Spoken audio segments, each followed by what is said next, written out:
নমস্কার বন্ধুরা, কেমন আছেন সবাই? আশা করি সবাই ভালো আছেন। এখন তো প্রচণ্ড গরম, বৈশাখ মাস। শহরে গ্রামে সবখানে কিন্তু অনেক গরম। কিছুদিন আগে তো গ্রামেও গিয়েছিলাম, ওখানেও দেখি অনেক গরম। তো বৈশাখের এই গরমটাকে আনন্দময় করে তোলার জন্য ভাবলাম আজকে একটু এনজয় করে কাটিয়ে দিই। তো সেজন্য আজকে ব্লগটা আমি শুরু করে দিলাম। প্রথমেই আমি ভাতের হাঁড়িতে পানি দিয়ে দিলাম, তারপর ইলিশ মাছ ভিজিয়ে দিলাম, কিছুটা আলু কেটে চুলায় বসিয়ে দিলাম সিদ্ধ হবে বলে। তারপর ওদিকে মাছ ভিজবে, আলু সিদ্ধ হবে, ততক্ষণ আমি বাগানে চলে আসলাম বাগানে পানি দেব বলে। বাগানে কিন্তু পানি দেওয়া হয় বিকেলে, এটাই হচ্ছে নিয়ম। কিন্তু আমি যে বাসায় থাকি, আমার বাসার নিচে যারা আছেন ওনারা কিন্তু অনেক ঝামেলা করে যদি দু এক ফোঁটা পানি নিচে পড়ে। সেজন্য আমাকে সারাদিনই পানি দিতে হয়।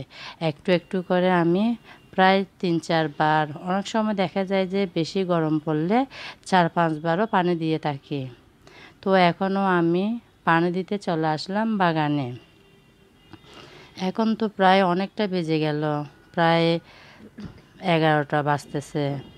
তবু ভাবলাম মনে যে একটা আনন্দ নিয়ে কাজটা করব ভাবছি, সেটা করে নিই। তো এখন আমার হাজব্যান্ড তো চলে গেল ওনার ব্যবসার কাজে, আমার বড় মেয়েও চলে গেল, ওর কোচিং আছে সেজন্য। তো বাসায় এখন আমার ছোট মেয়ে আর আমার ছেলে আর আমি আছি। তো আমি ভাবলাম ওদিকে মাছ আর আলু রেডি হতে হতে এদিকে বাগানে পানি দেওয়ার কাজটা সেরে নিই। তো এখন বাগানে পানি দেওয়া প্রায় শেষ হয়ে গেল। এই যে বাগান যে শখের বশে করে থাকি, আসলে অনেকটা সময় এখানেও ব্যয় করতে হয়।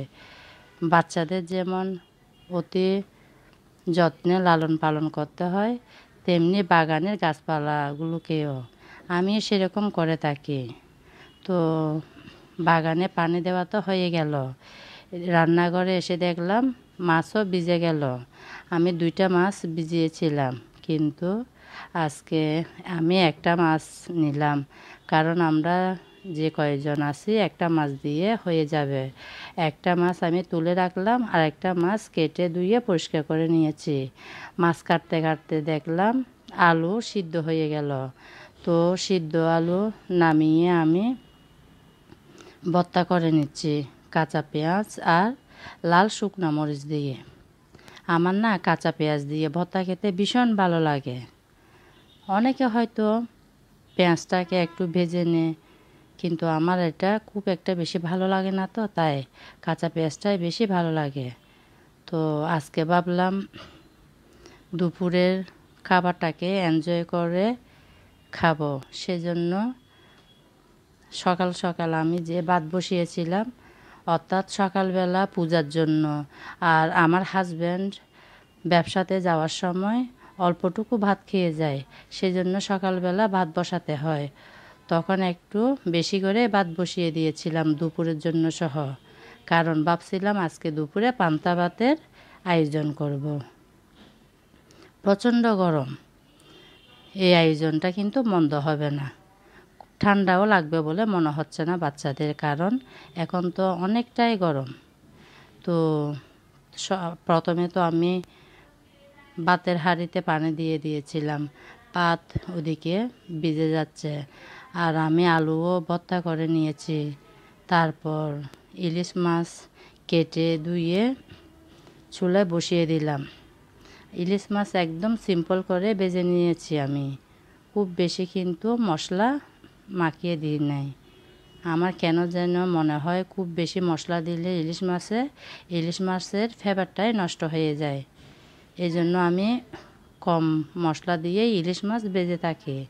আজকেও সেরকম ইলিশ মাছ কম মশলা দিয়ে মেখে আমি চুলায় বসিয়ে দিলাম। মাছটাও কোনো রকম হয়ে গেল। তারপর ভাবলাম টেবিলটা সাজিয়ে গুছিয়ে নিই, কারণ আমার হাজব্যান্ড তো তাড়াতাড়ি চলে আসবে। ওনার শরীরটা না খুব একটা ভালো নেই, তো বেশিক্ষণ মনে হয় থাকবে না, উনি চলে আসবে। উনি কিছুদিন আগে বাইকে করে একটু কাজে গিয়েছিল, তো তো ওনার মনে হয় শরীরে রোদ ঢুকছে। এরপর থেকে না ওনার শরীরটা খুব একটা বেশি ভালো নেই। তো আজকেও সেরকম আর কি, মনে হচ্ছে তাড়াতাড়ি চলে আসবে। তো আমি রান্নাবান্না তাড়াতাড়ি সেরে নিয়েছিলাম, সেরে নিয়ে তারপর টেবিলটাও গুছিয়ে নিচ্ছি, হয়তো এর মধ্যে উনিও চলে আসবে। আমার মেয়ে তো এখনও আসে নাই, ওর নাকি একটু দেরি হবে আজকে আসতে। তো আমি এদিকে সব কিছু গুছিয়ে নিচ্ছি, এখন হয়তো চলে আসবে আপনাদের দাদা। তো আমি একে একে সব কিছু গুছিয়ে নিলাম। সব কিছু বলতে আজকের পান্তা ভাতটা আমরা আলু ভর্তা আর ইলিশ মাছ ভাজা দিয়েই খাবো। সঙ্গে আছে কাঁচামরিচ আর পেঁয়াজ। তো এগুলো দিয়েই আমি রেডি করে নিয়েছি। টেবিলটাও সাজানো হয়ে গেল, আপনাদের দাদাও চলে আসছিল। তো আপনাদের দাদা, আমার ছোটো মেয়ে আর আমার ছেলে ওরা খেতে বসে গেল। বললাম যে তোরা খেয়ে নে।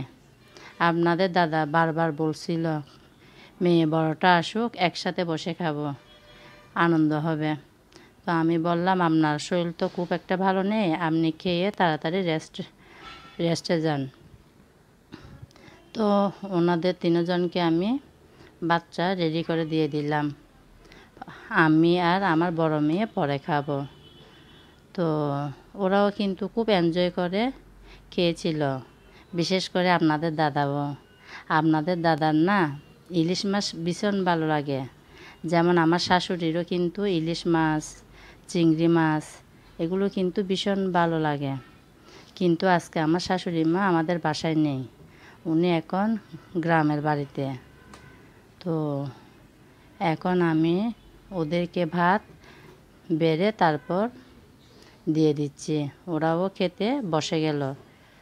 তো আমাকে বলছিল বসার জন্য, আমি বলি কি থাক, আজকে একটু আনন্দ করে সব কিছু এনজয় করে আনন্দ নিয়ে মনে রেডি করেছি। মেয়েটা কি একা একা খাবে, ওর সাথেই খাবো আমি, তোরা খেয়ে নে। তো ওরা একে একে খাওয়ার জন্য একদম রেডি হয়ে গেল এবং খেয়েও নিচ্ছে। আপনাদের দাদাও কিন্তু অনেক আনন্দ পেয়েছে, বলে কি এই প্রচণ্ড গরমে দারুণ আয়োজন করেছো তুমি, ভালো হয়েছে পান্তা করেছ। তো ওদের খাওয়া দাওয়া তো কোনো রকম শেষ হয়ে গেল। তারপর আমার মেয়ে আসলো, আমি আর আমার মেয়েও খেয়ে নিলাম, ওই ভিডিওটা আর নিলাম না আর কি। তো এরপরেই টিচার আসলো 3:30টার দিকে আমাদের বাসায়, বাচ্চাদের পড়াবে বলে। আজকে টিচারকেও পান্তা ইলিশ দিলাম। আজকের ব্লগটা কেমন হলো সবাই কমেন্ট করে বলতে পারেন। কিন্তু আজ এ পর্যন্ত, সবাই ভালো থাকবেন, নমস্কার। আগামী ভিডিও দেখার আমন্ত্রণ রইল।